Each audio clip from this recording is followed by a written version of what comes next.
Hello, আসসালামু আলাইকুম guys. আসলে এক ছোট ভাইয়ের এটা পালসার গাড়ি। দেখেন গাইস, যে কোনো টেকনিশিয়ান ভাইয়েরা বুঝতে পারবে, আপনারা বুঝবেন না। এই যে বড় ভালভটা দাবে গেছে।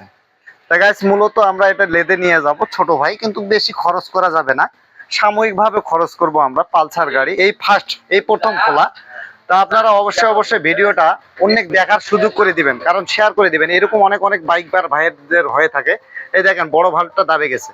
তো গাইস, এই যে মূলত খুলছি, এখানে দেখেন এগুলো সব খুলেছি, শুধু এটার কাজ করব, অন্য কিছু না। তা আপনারা অবশ্যই লাইভটা, আমার ভিডিওটা শেয়ার করে দিবেন, অন্য অন্য ভাইদেরকে দেখার জন্য সুযোগ করে দিবেন। কারণ বাইক প্রেমী ভাইয়ের বোনেরা যারা আছেন, ভালো টেকনিশিয়ান ভাই দিয়ে কাজ করাবেন। এই দেখেন ধরা পড়ে গেছে যে মূলত এর বড় ভালভের দাবে গেছে, কোনো সমস্যা এটাই, অন্য কোনো সমস্যা নাই। এই যে দেখেন ক্যাম লকারও ভালো আছে, এই যে ক্যাম এটা ভালো আছে। আবার এই যে টেবিট লকার গুলোও ভালো আছে। তো গাইস, আপনারা অবশ্যই আমার ভিডিওটা সুন্দর করে শেয়ার করে দিবেন। তা ভালো থাকবেন, সুস্থ থাকবেন।